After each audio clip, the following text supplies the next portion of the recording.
Hello everybody and welcome back again.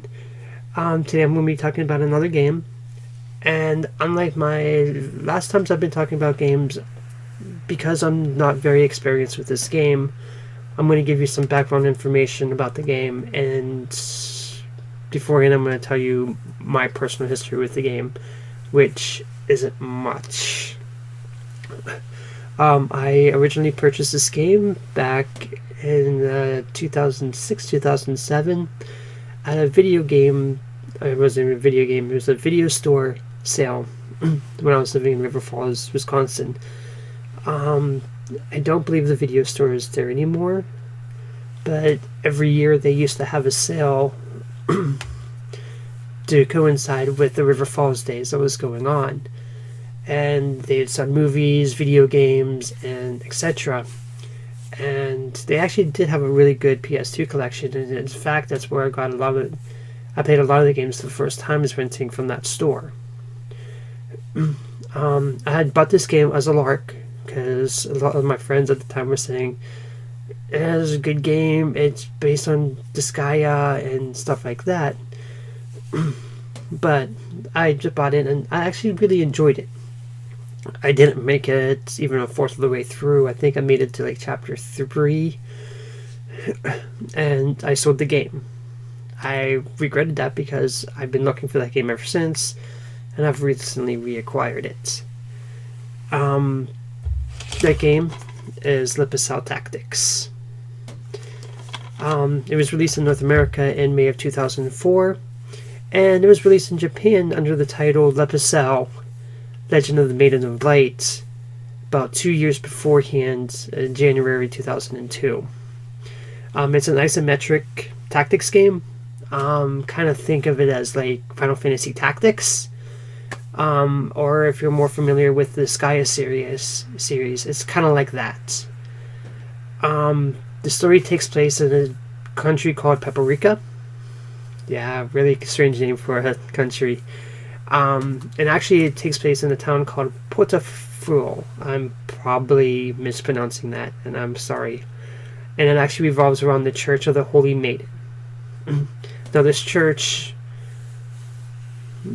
in addition to its normal roles as a church, also has a subsection of demon hunters called Pucelle.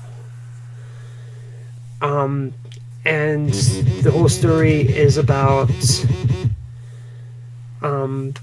this dark angel, a fallen angel called Calamity, and that they said that he was going to rise someday and cause trouble and destruction in his wake. But once he rises, the Maiden of Light will come back and challenge him and beat him and restore the light and dark together. Our main antagonist for this story is named Priere. She hopes to be the Maiden of Light. Like I said, I couldn't tell you if she becomes Maiden of Light or not because I haven't made it that far. Her heart's in the right place, and however, she is selfish. She is impatient, and she's quick to anger. She uses, and this is the funny part, I mean, you can see it in the cover here, she actually uses a baton as a weapon. Here, I'm going this way when I should probably go let's see, or whatever. This way. But she uses kicks a lot more than anything else, and she does her baton. The other main characters in the game is her brother Colette, who is more mature than her, but he's usually stuck carrying the supplies for the team, which he uses in battle to hit monsters and everything. And then he's also got a crush on their teacher, Olette. Now, I do apologize if I'm mispronouncing any of these names. These are all French, and I'm very not good at French. Olette is Priere's and Colette's teacher, and she's kind of young in the game. The other people that round out the cast is Croy. He is actually Pierre's love interest in the game. He is a mercenary demon hunter who is hired by the Church of the Divine Mother. Yes. Which is the main church in the game, who houses like 70% of the population's faith. The other people are Euclaire, who is the princess of Hyperica and heir apparent to this land, who is also friends with Pierre and Colette. Childhood friends, actually, but yeah. Then you got the leader of the Chocolate Gang, which is a gang of pirates, who's Homid, and then you got people like Yatiana and Papillon. Papillon has a crush on Homid and is a fairy, and doesn't like anybody who messes with her man. Each character has their own way of attacking. Croy has, I know for example, that Croy has his guns that he uses, and Prier has her, like I said, baton and her kicks. But the other way, another thing that the members of Le Pucelle have is a power, I don't know how to pronounce it, so I'm just going to say it's the power of purification. In battle, it can actually close the dark portals, which show up on the map and is what you need to defeat in order to progress to the next map. The other thing that the purification can do is it can convert monsters onto your side. That is awesome. The only problem with this is a lot of the boss type monsters can only be converted to your side after some secret tests are done. The other thing about these dark portals is once you do stuff in the game to affect them, they can either weaken or strengthen. If, let's say, for instance, you hit a teammate, the dark portal will strengthen. However, if you purify it, it will actually go down. Once it hits 0, you progress to the next map, yada yada yada. After so many maps, you can progress to the next chapter in the story. Like I said, I've only made it to chapter 3 or 4, and the game was actually pretty fun. A guilty pleasure of mine is tactics-based games, and isometric tactics-based games.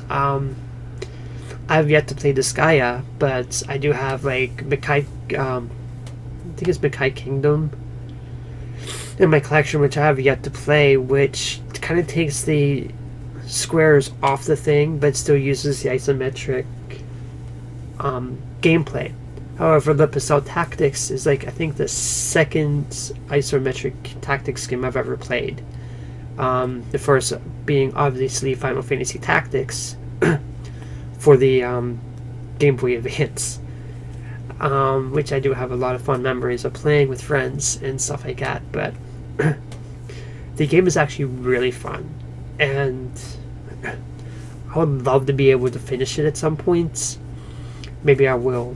And I mean, it's an anime based type of game too, and it's an awesome game. However, I would love to get this in the original Japanese, because a lot of the crosses and stuff that was in the game were changed when it was released over here. I don't know why Mistiff wanted to do that. Maybe it has something to do with the ESRB rating. I mean, it's a T after all, but it still has mature sexual themes in it. It still has, blood, crude humor, mild violence. I don't know why the crosses couldn't still be in the game. I don't know who they were trying not to offend in this game, and that's the one thing I don't like about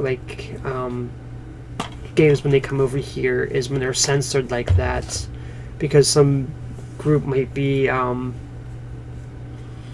offended. It's a video game. Get over it. Yeah, I know I say that and I complain about girls' boobs in video games being too large in proportion to their body. But anyway, I do thank you for watching this. Like I said at the beginning of the video, it's I'm trying something different with my channel. Actually, that's for a different thing. But if you like this video, please like and subscribe. That'd be awesome. Catch me on my Twitch channel, twitch.tv eSephora. Follow me on Twitter at Alorni Sephora. And I will say goodbye and good luck for now.